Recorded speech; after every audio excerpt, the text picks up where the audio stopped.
Un segundo Busi que está silenciado también.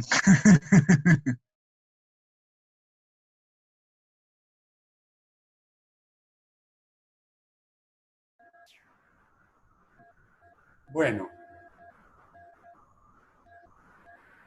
creo que estaba diciendo que realmente es un gran honor para mí y un gran placer estar con ustedes, poder compartir un poco con ustedes y conocerlos un poquito.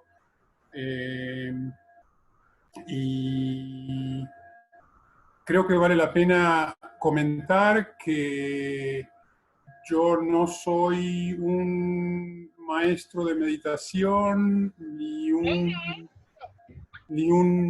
maestro de budismo, ni tengo ninguna certificación para enseñar el Dharma, sino que más que nada tengo un gran amor por el Dharma, principalmente por lo que ha hecho en mi propia vida y en mi práctica, y me gusta poder compartirlo. Entonces, cualquier cosa que escuchen de mí, tómenla con pinzas, y como es siempre cierto en las enseñanzas del Buda, creo que nos dice que las enseñanzas son nuestras simplemente cuando nosotros las corroboramos en nuestra propia experiencia.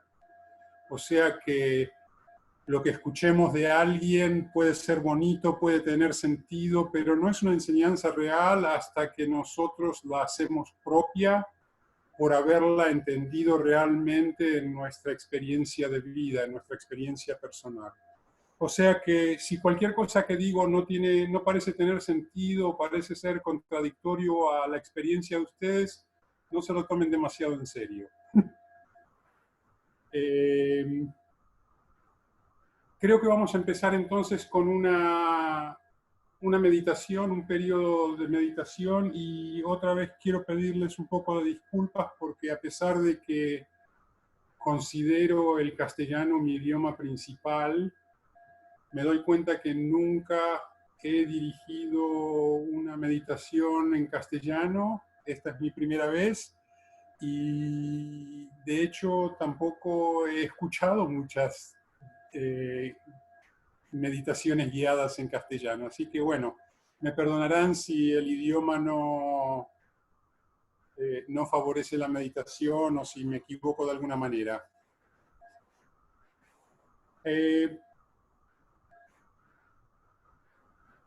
Vamos a empezar con una campanada y vamos a terminar con 3 campanadas.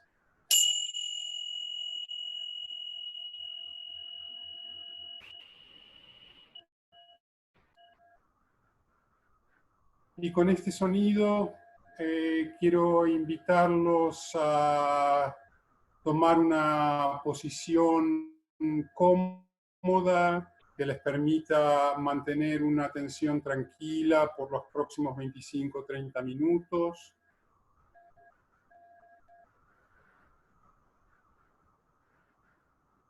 Una posición que permita que el cuerpo esté erguido, pero no rígido o tenso. Y una actitud atenta, pero al mismo tiempo relajada.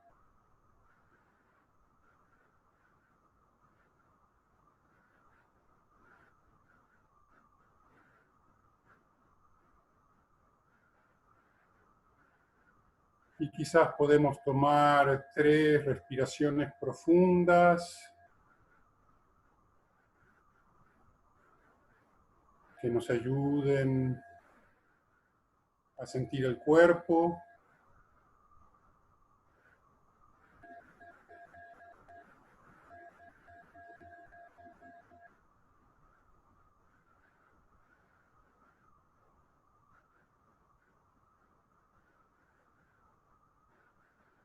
Y los invito a tomar conciencia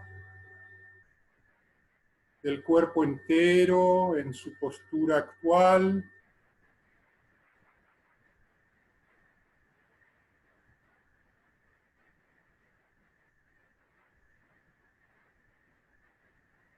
dejando que la mente descanse en el cuerpo, así como el cuerpo se apoya en el cojín o en la silla.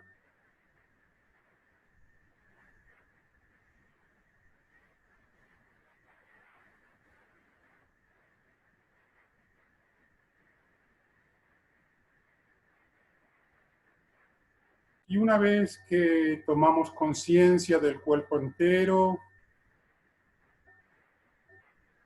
y de la mente en el cuerpo, podemos quizás tomar un momento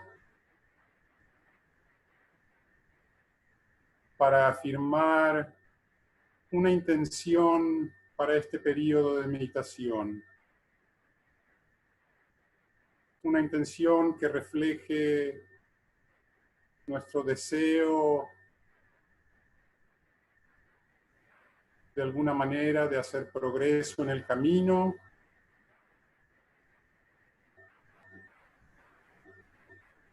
y que al mismo tiempo incluya en este deseo saber que cualquier beneficio que podamos obtener nosotros de esta meditación no es solamente para nosotros, para nuestro bienestar personal, sino que es para el beneficio de todos aquellos que nos rodean y por ende y por extensión de todos los seres.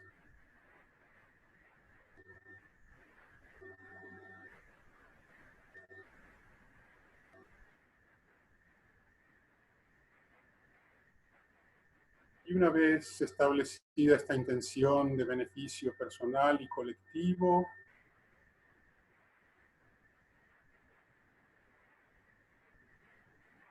podemos traer la atención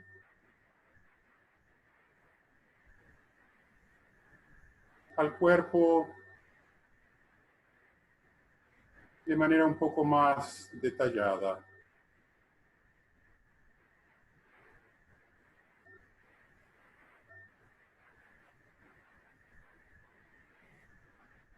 Trayendo la atención quizás a la cabeza, a la parte más alta de nuestro cuerpo,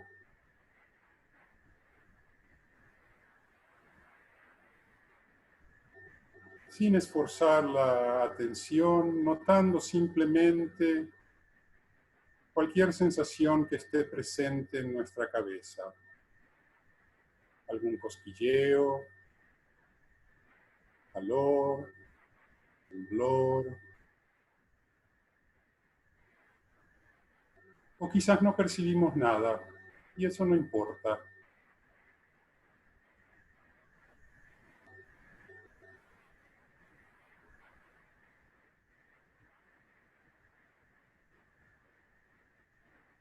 Moviendo la atención hacia la frente, hacia el entrecejo, notando quizás si hay alguna tensión que se pueda relajar, que se pueda dejar ir.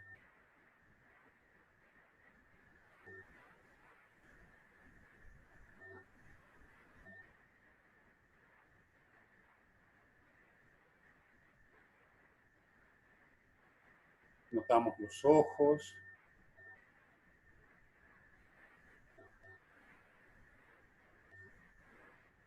viendo si hay alguna tensión, los podemos dejar flotar en sus órbitas, o quizás moviéndolos suavemente de lado a lado y notando las sensaciones en el cuello y en la quijada.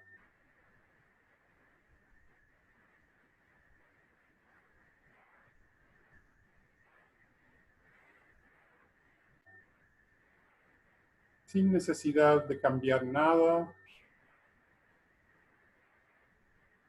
simplemente notando y permitiendo, si se pudiera, un poco más de relajación.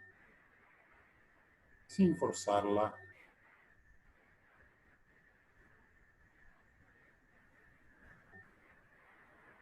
Notamos la boca,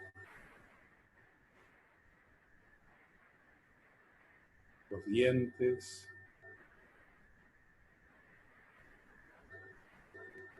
Si hay alguna presión, la vemos.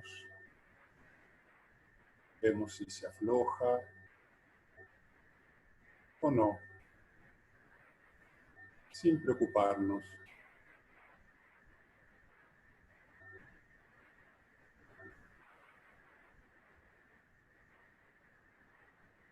Trayendo la atención hacia la lengua. ¿Dónde está?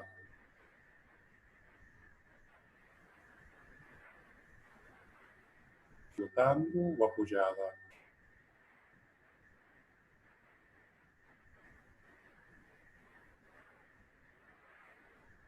Notando quizás la raíz de la lengua en la garganta.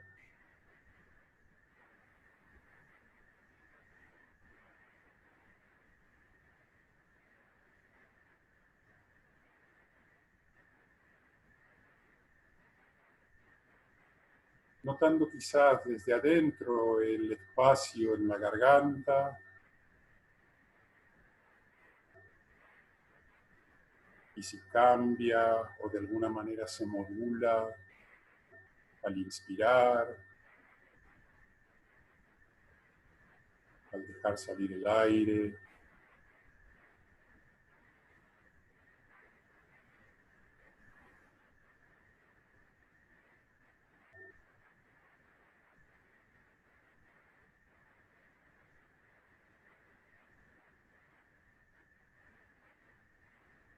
Y si, como suele ocurrir, en algún momento notamos que la mente, los pensamientos nos llevaron a un paseo, notándolo sin preocupación, sabiendo que el simple hecho de notar nos trae otra vez a la presencia, a este momento, quizás regocijándonos que lo notamos,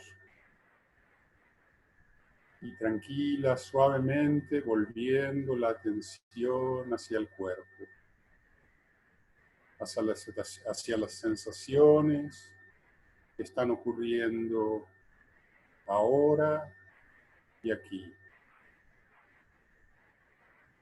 Ahora y aquí. En esta respiración, en este cuerpo.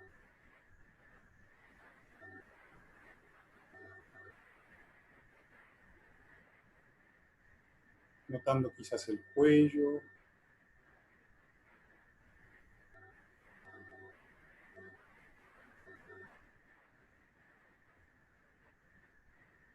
Notando si sostiene la cabeza derecha o inclinada.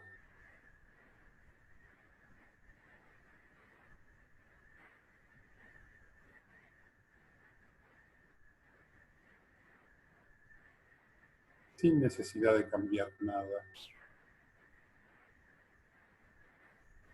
Simplemente notando y permitiendo. Permitiendo que ocurra el momento.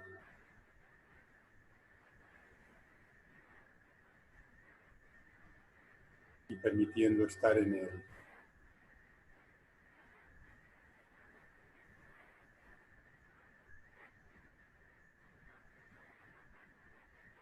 Notamos quizás los hombros.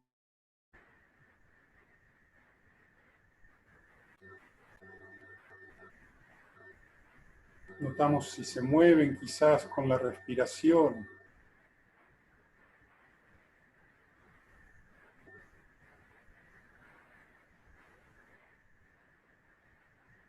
Suben cuando se expande el pecho. ¿O no?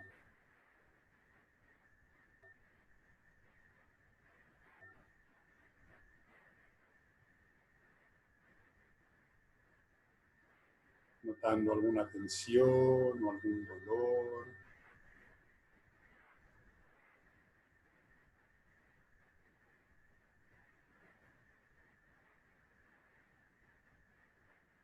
Usando la atención para saber qué es lo que está pasando.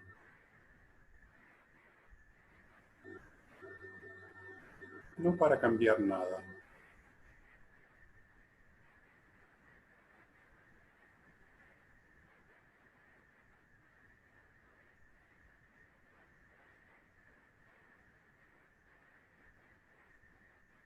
Llevando la atención al pecho,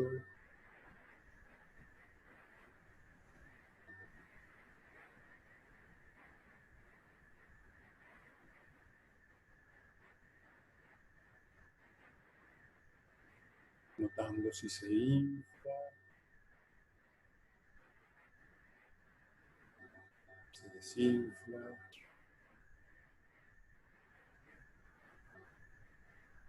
Notando quizás la sensación en las costillas y el espacio entre las costillas.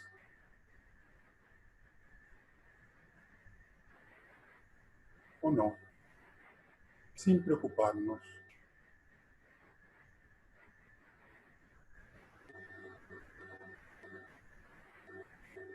Sin esforzarnos por sentir algo en particular, sintiendo lo que está presente, notando lo que está presente.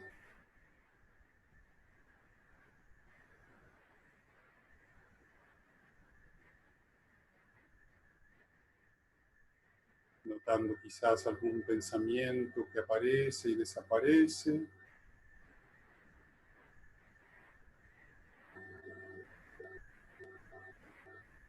O notando quizás que estamos en un tren de pensamientos que nos lleva lejos. Y al notarlo, sin preocuparnos, decirle adiós y volver otra vez a este momento, a este cuerpo, a esta respiración, a estas sensaciones.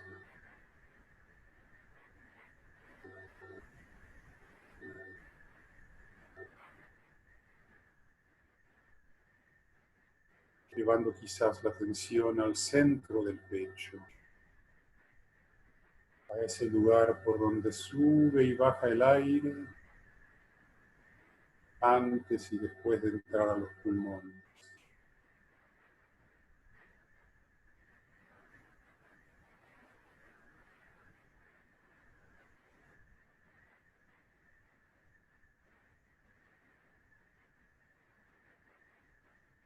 Notando si hay presión,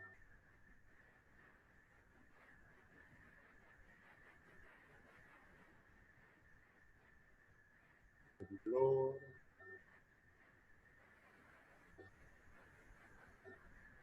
movimiento,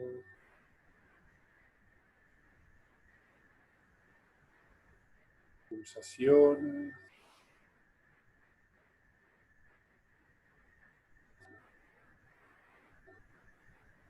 O notando si no notamos nada, que también está bien.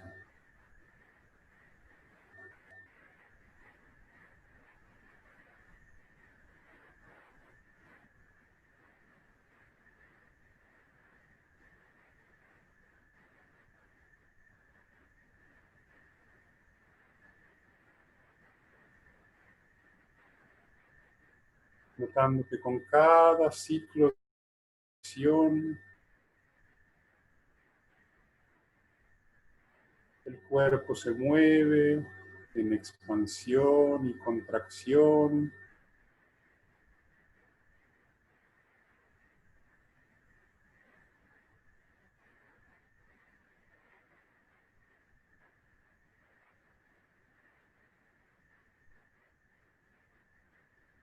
Y que la atención a veces puede notar el movimiento en cada parte del cuerpo y a veces no.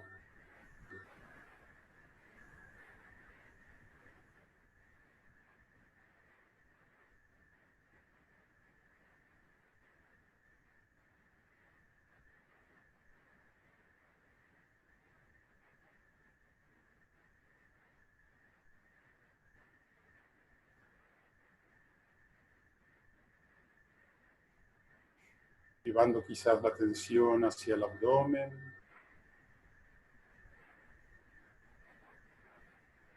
que a veces es una zona difícil de sentir,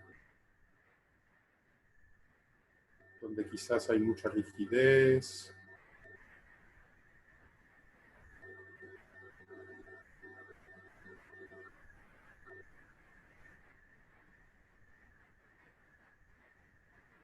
Donde quizás a veces se esconden sensaciones de malestar.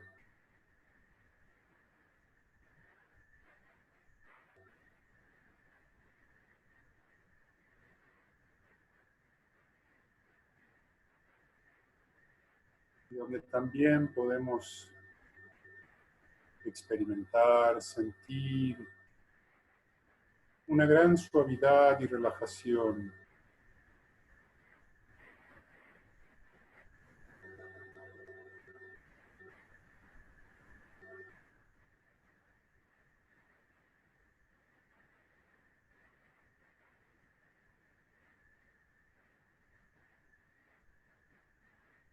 Notando quizás que no podemos controlar lo que sentimos,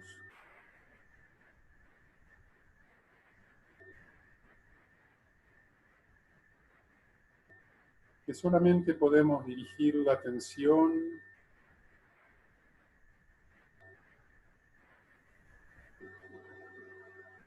sin esperar necesariamente un resultado específico.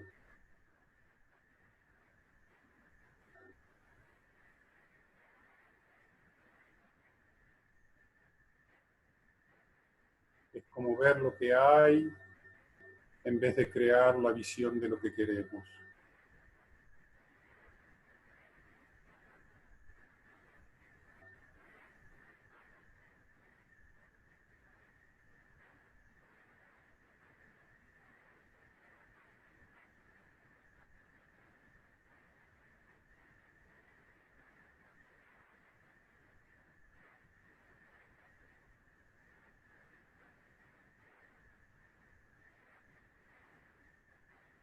Y si notamos otra vez que nuestra mente está paseando, quizás creando planes de un futuro, recordando algún pasado, sin preocuparnos, sin rencor, sin recriminación, lo vemos y suavemente, con delicadeza, con cariño, traemos la atención otra vez hacia este cuerpo, hacia este momento, hacia estas sensaciones.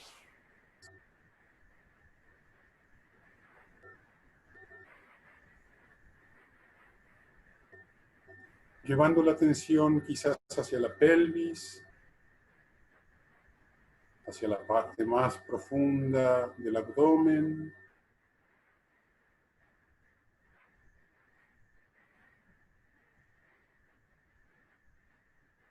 Quizás notando desde adentro el lugar que se asienta en el cojín o en la silla.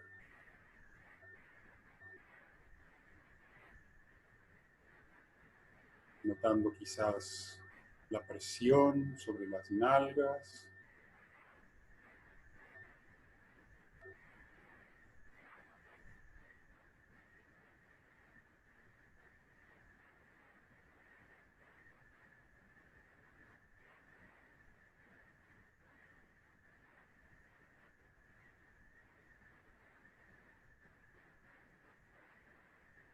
Y otra vez trayendo la atención a la totalidad del cuerpo, al cuerpo entero.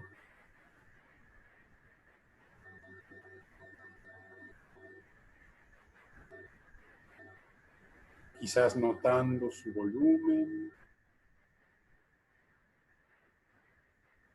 el espacio que ocupa.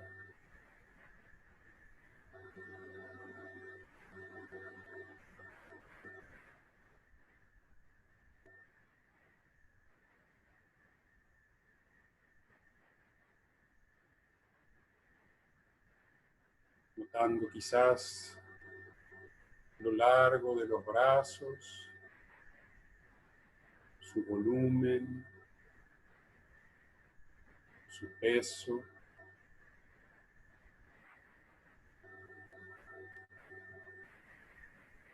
el espacio que ocupan.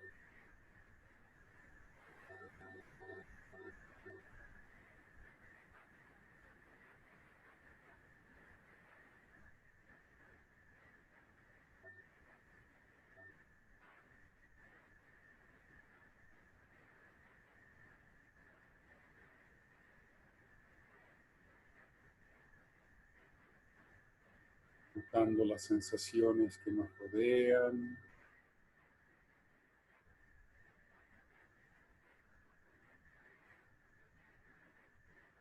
sensaciones térmicas de frío o calor,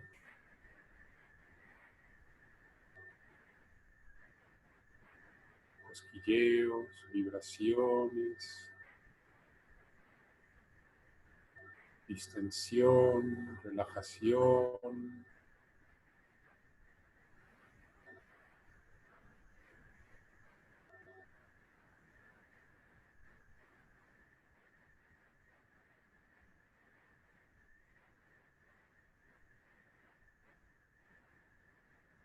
Trayendo la atención a las caderas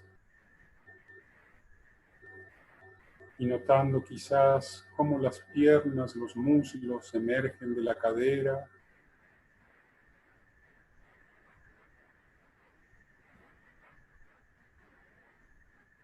cómo nos ayudan a mantener la posición erguida.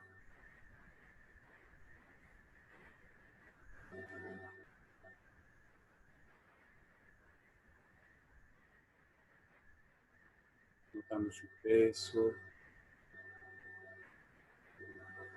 su volumen,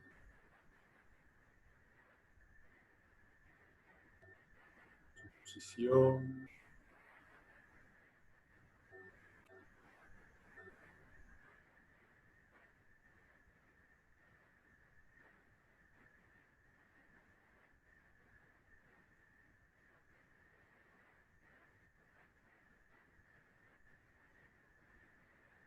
Notando que en el hecho de notar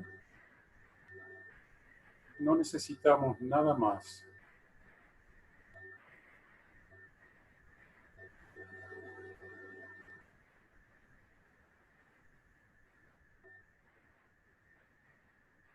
Notando la paz y tranquilidad que pueden surgir de simplemente prestar atención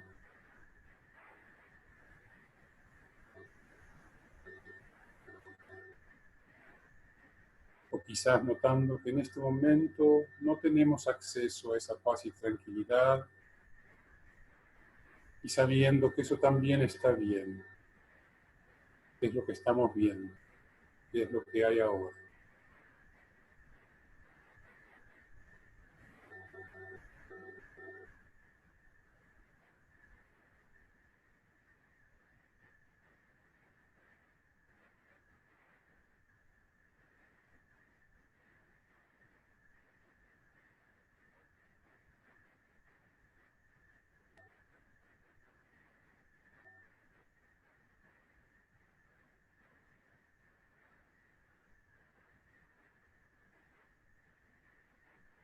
Y en estos últimos momentos de nuestra meditación,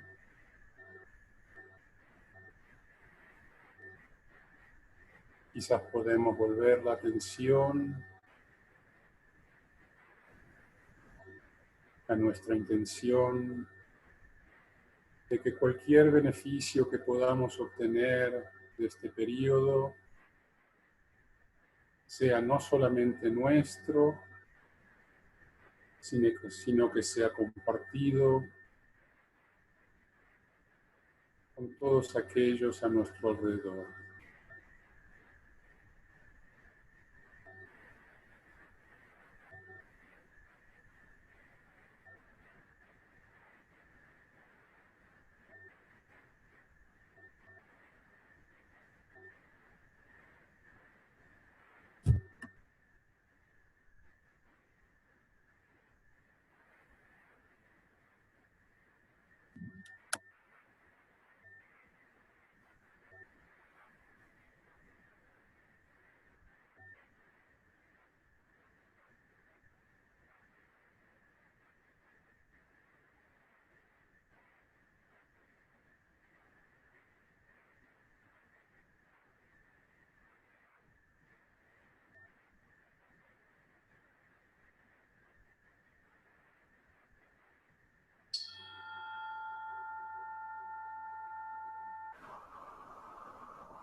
Si tenían los ojos cerrados, quizás ahora los puedo invitar a abrirlos.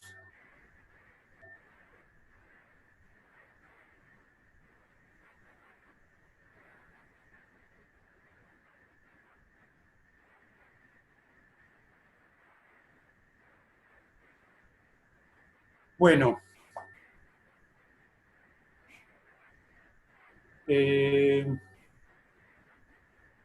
no estoy seguro cómo estamos de tiempo. Y me doy cuenta de que el tema que elegí de Sila y las Brahmaviharas es un poco ambicioso en cuanto a que abarca muchísimo y podría ser tema de conversación por muchas horas, pero vamos a ver qué podemos hacer en los próximos 20 minutos, media hora que parece que nos quedan.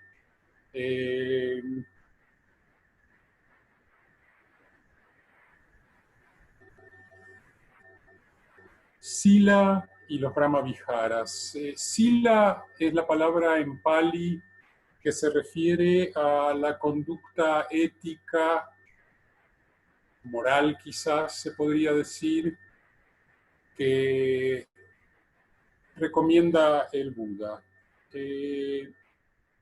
Y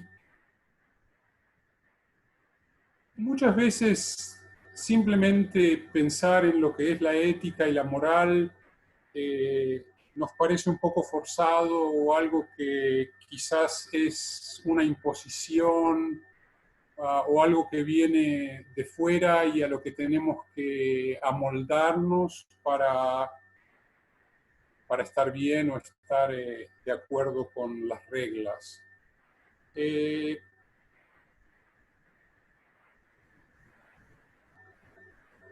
Desde el punto de vista de las enseñanzas del Buda, creo que la ética o la moral se ve de un punto de vista un poco distinto y es un punto de vista mucho más pragmático, mucho más práctico. Y volveré a eso en un momento para que quede un poco más claro. Pero, ¿cómo podemos resumir los conceptos de Sila que nos dicta las enseñanzas del Buda o que nos presentan las enseñanzas del Buda? Es realmente muy sencillo, se refiere en general, sobre todo para los hogareños, la comunidad no monástica,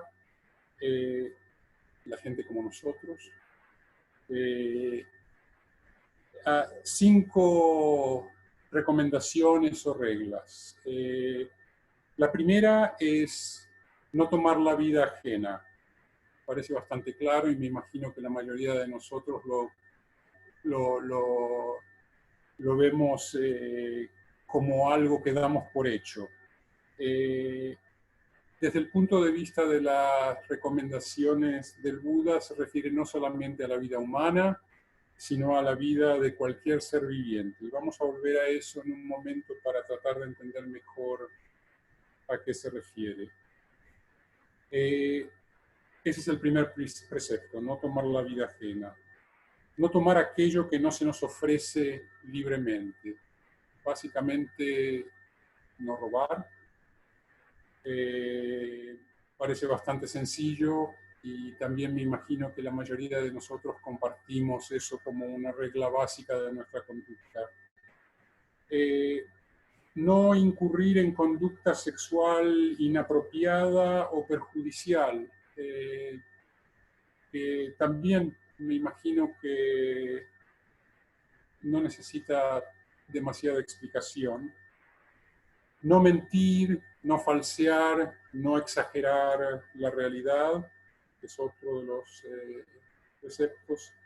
Y el último es no ingerir sustancias intoxicantes que puedan obscurar la mente, que puedan producir dificultad en el entendimiento y que nos y que hagan más fácil romper uno de los 4 primeros preceptos, ¿no? Entonces eso está bastante, bastante fácil de entender.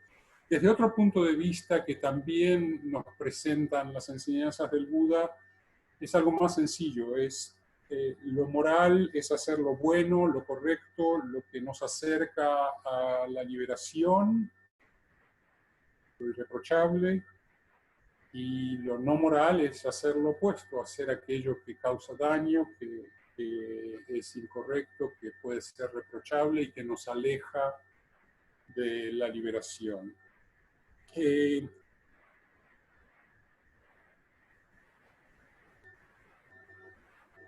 Me doy cuenta y al reflejar un poquito sobre esta charla, noté que lo que estoy tratando de presentar va un poco más allá de la lógica normal de las palabras, y cuando lo hablamos en palabras parecería quizás que lleva a una lógica circular, ¿no? ¿Qué es lo moral? Lo moral es lo bueno es lo que no es lo malo, es un poquito una lógica circular que no nos termina de explicar las cosas. Sin embargo,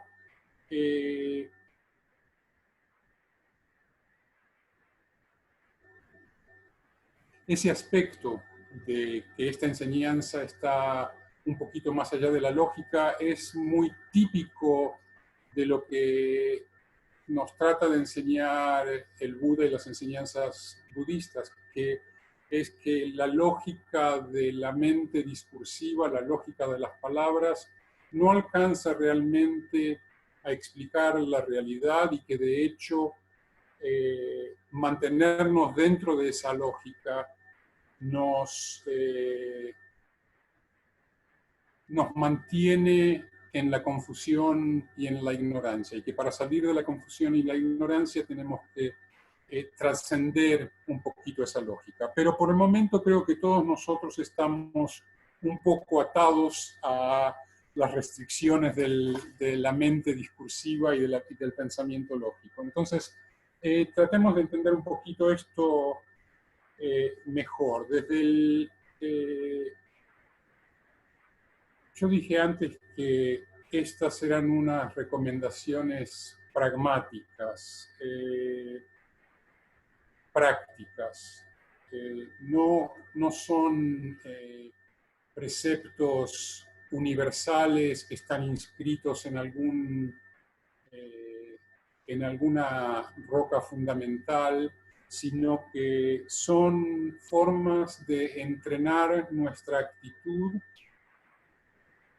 basados en aquello que percibimos como beneficioso para nuestra experiencia propia y aquello que percibimos como beneficioso para la experiencia de los demás. Y esto es como todo entrenamiento, lleva a cambios en cómo percibimos las cosas. Algún momento en nuestro entendimiento de nuestra práctica, ciertas palabras tienen un significado, un sentido específico, y después cuando llegamos a otro punto de vista, a otro punto de entendimiento, esas mismas palabras obtienen un significado y un sentido distinto, quizás más completo, más abarcador, o quizás simplemente distinto.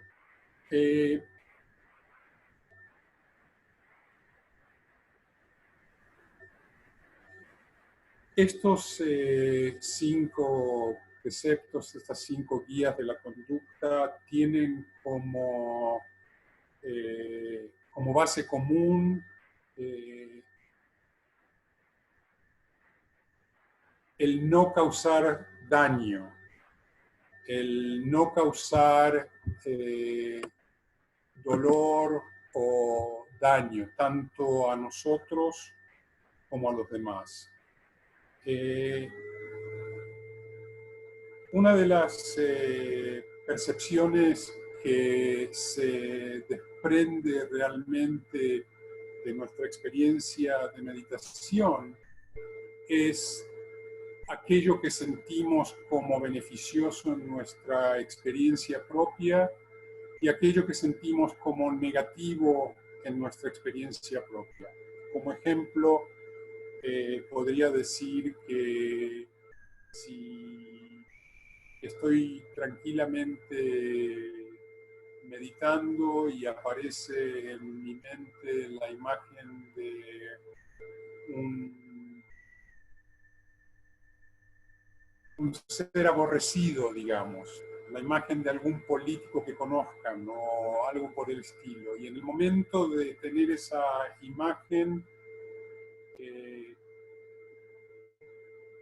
siento desprecio o una actitud negativa en mi cuerpo, en mi experiencia personal, siento el malestar que ocurre simplemente por tener esa imagen y por tener esa actitud mía negativa hacia esa imagen.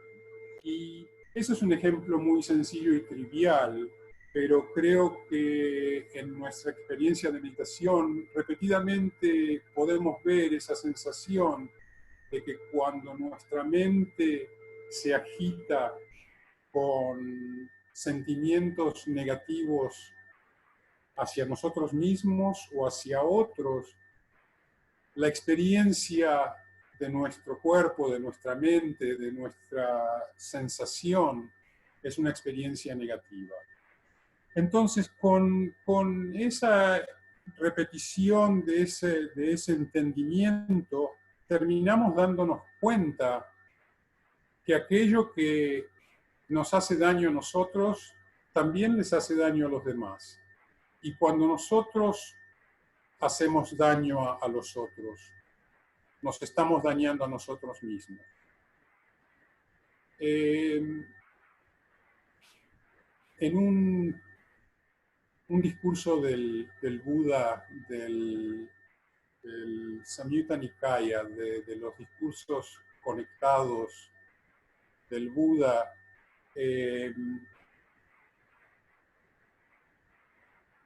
se encuentra el Buda en un pueblo que se llama Puerta de Bambú, donde unos brahmanes se le acercan y le piden enseñanzas sobre el Dharma que sean adecuadas a gente hogareña, gente no monástica, para obtener el beneficio en esta vida y en la vida siguiente.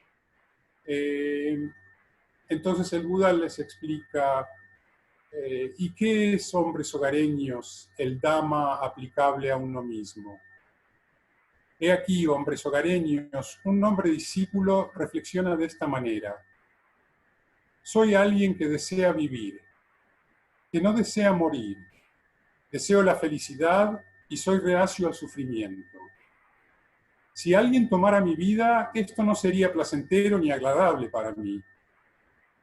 Por otro lado, si yo tomara la vida del otro, de alguien que desea vivir, que no desea morir, que desea la felicidad y es reacio al sufrimiento, esto tampoco sería placentero ni agradable para él.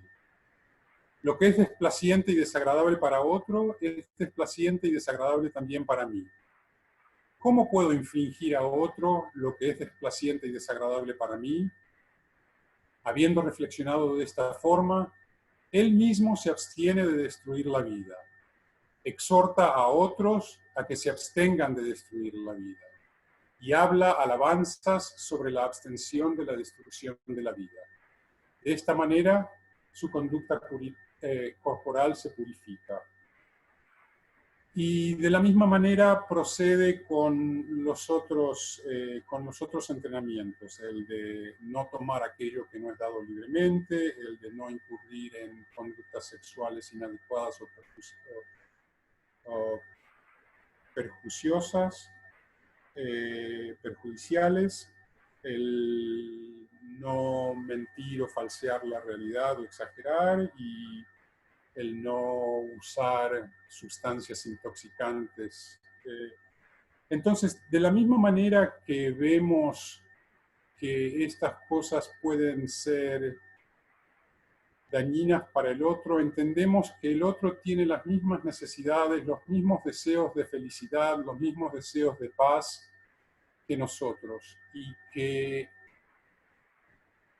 para nosotros poder estar realmente en paz y felicidad, tenemos que por lo menos ver que nuestra conducta no es motivo de daño o de infelicidad de otro, porque al ver eso no podemos siquiera obtener la paz y la felicidad nosotros. Desde ese punto de vista, estos entrenamientos son una cosa muy práctica.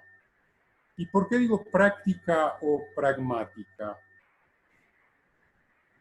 En muchos discursos el Buda dijo específicamente esto. En un discurso que recuerdo, Ananda le pregunta al Buda: Bhante, ¿cuál es el beneficio de la conducta ética y moral? Y el Buda le responde: Ananda, el beneficio de la conducta ética y moral es el no remordimiento, la ausencia de remordimiento. Y Ananda le pregunta: y bueno, ¿cuál es el beneficio del no remordimiento, de la ausencia de remordimiento? Y el Buda le dice: bueno, la felicidad. ¿Y cuál es el beneficio de la felicidad? La tranquilidad. ¿Y cuál es el beneficio de la tranquilidad? La concentración. Y así hasta que llega en 10 pasos a la liberación total y final y el desprendimiento total de la avidez, de la avaricia, del odio y de la ignorancia. O sea que desde un cierto punto de vista, estos entrenamientos de no dañar al prójimo, de tener presente el beneficio del prójimo y el no daño del prójimo, son necesarios para nuestra propia tranquilidad, para nuestro propio no remordimiento. Y el no remordimiento, la capacidad de saber que nuestra conducta no es, no resulta en daño al prójimo, es importante para poder establecer una mente clara, tranquila, concentrada y que puede ver la realidad como es y que a través de ver la realidad como realmente es, llegar eventualmente a la liberación total. Desde ese punto de vista, estos entrenamientos son realmente una práctica pragmática.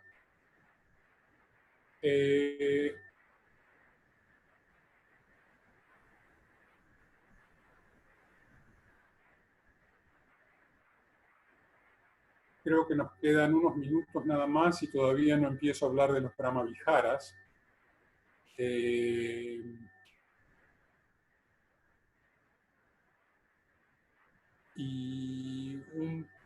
Quisiera decir unas poquitas cosas sobre los Brahmaviharas, que son un tema muy amplio y al cual no les vamos a poder dar la cabida que necesitan en este momento, pero los Brahmaviharas, las moradas divinas, son esencialmente capacidades de la mente que se pueden cultivar, que se pueden entrenar, que se pueden hacer crecer en intensidad,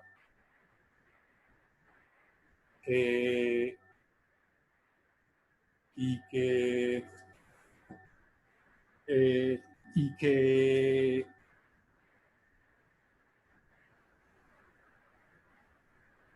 de alguna manera nos permiten cultivar la actitud del no daño.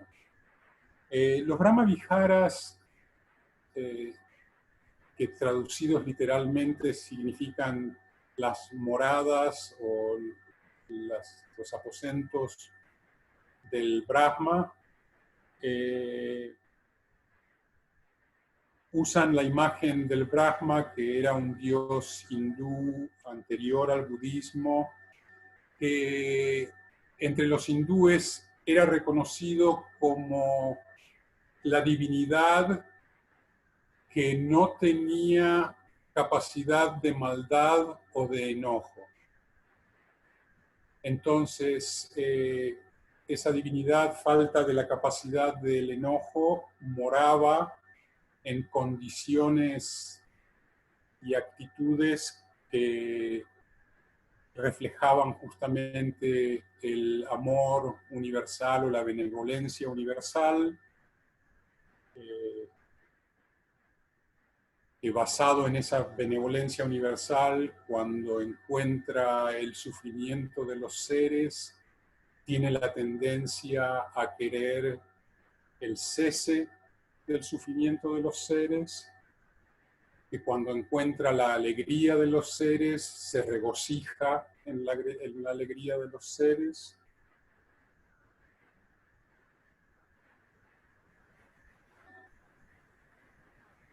Y que sabe que no puede controlar las condiciones que llevan a la alegría de los seres, ni al cese del sufrimiento de los seres, y que mantiene una imparcialidad frente a esa realidad de que no puede controlar, sino solamente influir de alguna manera sobre las condiciones de los seres. Los 4 Brahmaviharas, los 4 conductas de la mente liberada, son metta, karuna, mudita y upekkha. Metta generalmente se traduce como amor bondadoso o bondad amorosa. En inglés se usa el nombre loving kindness. Yo generalmente prefiero usar otras palabras como benevolencia o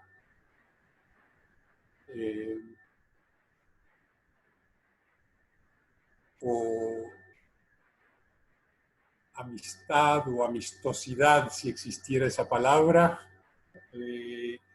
simplemente porque la palabra amor está un poco enredada quizás con sensaciones que no realmente corresponden a lo que llamamos meta. Muchas veces en lo que llamamos amor hay un interés, una necesidad de saciar ciertos requisitos,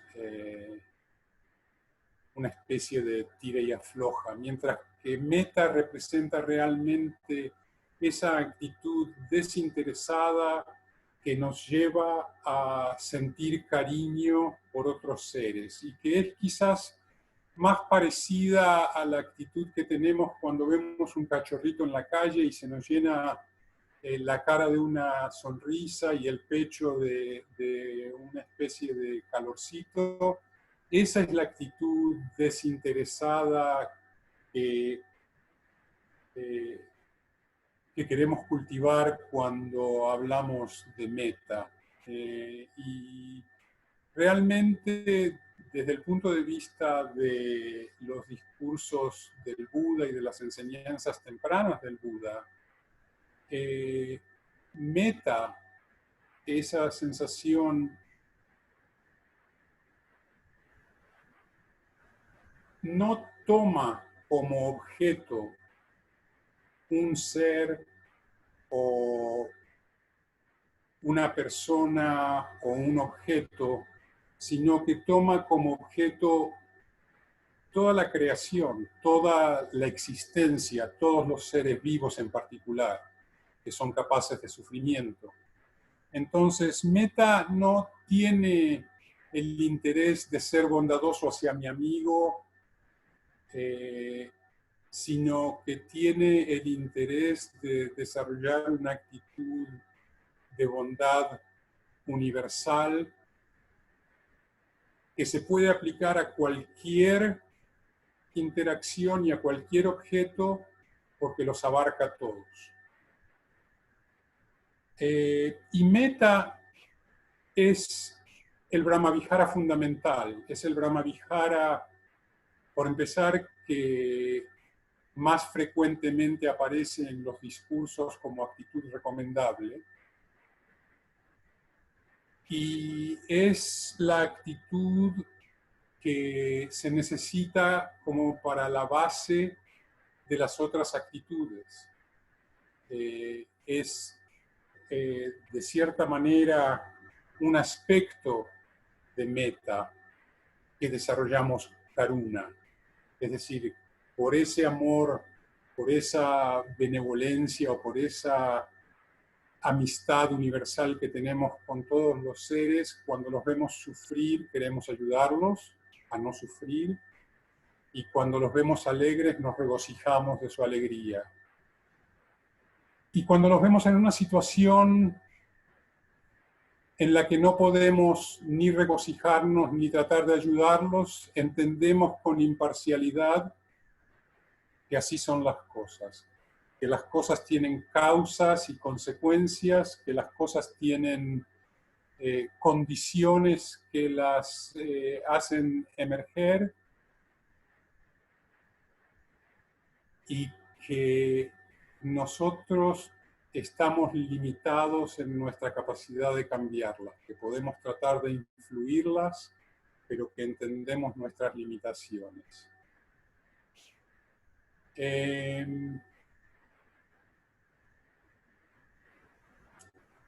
Creo que en este momento, que son para ustedes las 8:05, quizás me gustaría abrir el foro para si alguien tuviera algún comentario, alguna pregunta, alguna queja, algún reclamo